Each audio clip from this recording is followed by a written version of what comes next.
દહેજમાં સ્થાનિક ટ્રાન્સપોર્ટેશનનો ઉદ્યોગ દ્વારા રોજગારી નહીં આપવામાં આવતા બેરોજગાર બનતા મુખ્યમંત્રી તેમજ ધારાસભ્યને રજૂઆત કરી આંદોલનની ચીમકી ઉચ્ચારાઈ છે। ભરૂચ જિલ્લાએ ઔદ્યોગિક ક્ષેત્રે ભારતનું નામ વિશ્વ ફલક પર અંકિત કર્યું છે, જેમાં ભરૂચ જિલ્લામાં દહેજ, અંકલેશ્વર, પાનોલી, ઝઘડિયા અને જંબુસર જીઆઈડીસી વિસ્તારોમાં વિશ્વની અનેક કંપનીઓ વ્યવસાય કરે છે, જેમાં સ્થાનિક લોકો સહિત દેશમાં અનેક રાજ્યોમાંથી લોકો અહીં આવી રોજગારી મેળવી છે। ત્યારે સ્વાભાવિક છે કે સ્થાનિક લોકોને પોતાના હકની રોજગારી મળી રહે। વર્તમાન પરિસ્થિતિમાં ભરૂચના દહેજ ઔદ્યોગિક એકમોમાં અનેક કંપનીઓ આવેલી છે, જેમાં જીએસએલ, મેઘમણી, આઈપીએલ જેવી કંપનીઓ પોતાના પ્લાન્ટ ચલાવવા માટે મીઠું ઉપયોગમાં લેવામાં આવે છે। દહેજમાં મીઠાનું ખૂબ જ મોટા પ્રમાણમાં ઉત્પાદન થાય છે। દહેજ, ગંધાર, જંબુસર અને હાસોટ જેવા વિસ્તારમાં લાખો મેટ્રિક ટન મીઠું ઉત્પાદન થાય છે, જેને લઈને સ્થાનિક ટ્રાન્સપોર્ટરોને રોજગારીની તક મળે છે, જેને પગલે તેઓનું જીવન ગુજરાન ચલાવી રહ્યા છે। ત્યારે હાલમાં જીએસએલ, આઈપીસીએલ જેવી કંપનીઓ દ્વારા સ્થાનિક ટ્રાન્સપોર્ટ સાથે અન્યાય કરી હજારો કિલોમીટર દૂરથી મીઠું મંગાવી રહ્યા છે। સ્થાનિક મીઠાના અગરો આવેલા હોવા છતાં તેઓ પાસેથી મીઠાની ખરીદી કરવામાં આવતી નથી, જેને લઈને લોકલ ટ્રાન્સપોર્ટરોને મોટું નુકસાન થવા પામ્યું છે।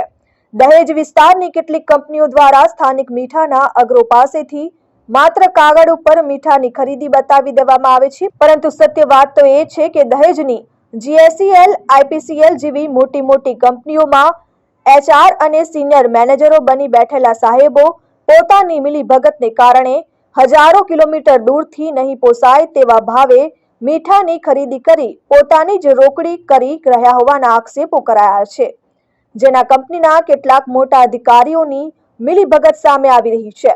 કંપનીના સંચાલકો કંપની જોડે જ ઠગાઈ કરી રહ્યા હોવાનું કૌભાંડ બહાર આવે તેમ છે। તેઓ દ્વારા દહેજ પંથકમાં ઉત્પાદિત થતું મીઠું શુદ્ધ દરિયાઈ હોવા છતાં પણ હજારો કિલોમીટર દૂરથી વધારે કિંમત ચૂકવી તેની ખરીદી કરી મંગાવવામાં આવે છે તેવા સ્થાનિકો દ્વારા આરોપો સામે આવી રહ્યા છે। કંપની સંચાલકો રેલવે દ્વારા રાતોરાત લાખો મેટ્રિક ટન મીઠું ગાંધીધામથી ખરીદી કરી દહેજમાં લાખો મેટ્રિક ટન મીઠું રેલવે રેક દ્વારા ઠાલવી દેવામાં આવે છે, જેના કારણે સ્થાનિક ટ્રાન્સપોર્ટરોને તેઓની ગાડીના ફેરા નહીં મળતા બેરોજગાર બન્યા છે। ગાંધીધામથી આવેલ ટ્રાન્સપોર્ટર સ્થાનિક ટ્રાન્સપોર્ટરને ગાડીનો ફેરો આપતા નથી, જેને કારણે તેઓનો ધંધો બંધ થઈ જવા પામ્યો છે। દહેજના લોકલ ટ્રાન્સપોર્ટરોને પોતાની રોજગારી માટે ટ્રક, ડમ્પરો લોન પર લાવ્યા છે। હાલમાં તેઓ લોનનો હપ્તો પણ ભરી શકતા નથી। રોજગારી નહીં મળવાને કારણે તેઓ નિર્ધાર બન્યા છે। તેઓ પોતાનું કુટુંબ ભરણ પોષણ કરી શકતા નથી, તેવા માટે જીવવું પણ તેમનું મુશ્કેલ બન્યું છે। તેઓ રોજગારી માટે વલખા મારી રહ્યા છે। ત્યારે દહેજ ધ જય માતાજી લોકલ ટ્રાન્સપોર્ટર સહકારી મંડળી દ્વારા માંગ કરવામાં આવે છે કે આવનાર સમયમાં દહેજની કંપનીઓ દ્વારા જે મીઠું ખરીદી બહારથી મંગાવવામાં આવે છે તેનો અમને વાંધો નથી, પરંતુ સાથે રેલવે રેકની જે બોગીઓ ઠલાવવામાં આવે છે ત્યાંથી અમોને ટ્રક, ડમ્પરો, ગાડીઓના ફેરાના ભાગરૂપે ટ્રાન્સપોર્ટેશનનું કામ આપવામાં આવે। અમારી મુખ્ય માંગ એક જ છે કે સ્થાનિક હોવાનો હક અમને મળે। અમે સ્થાનિક રહીશો છે। કંપનીઓમાં અમે અમારી જમીન ગુમાવી ચૂકેલા ખેડૂતો છે, જેથી અમારો પહેલો હક બને છે।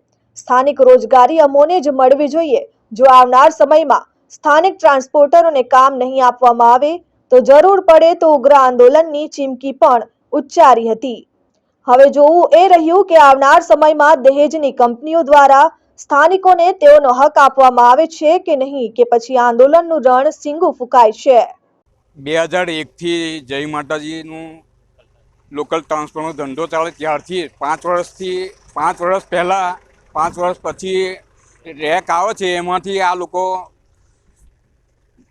ધંધો આપતા નથી અને વારંવાર આ કંપની જીએસએલ, મેઘમણી, આઈપીસીએલ એ લોકો રેક લાવીને રાતે 4000 ટન માલ, 120 ગાડીનો માલ લેબોરેટરી વગર ખાલી કરે છે અને સોલ્ટવાળાને એક લાખ ટન માલ આપી ઓર્ડર આપે છે, પણ એવું કહે છે કે ફેક્ટરી ડીમ છે અને પ્લાન્ટ બંધ છે। આ રીતે આ લોકો અમારી રોજગારી છીનવી લીધી છે અને આ 2001થી 10 વર્ષથી ધંધો મળ્યો છે અને 5 વર્ષથી રેક આવે છે, એટલે માટે અમે ધંધો બિલકુલ બંધ છે સદંતર. તો અમે રજૂઆત મુખ્યમંત્રીને રજૂઆત કરીશું અને આંદોલન કરીશું.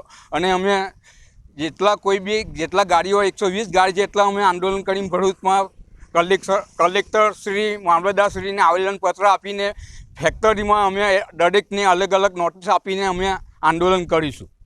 Sachin Patel, RN news, Bharuch.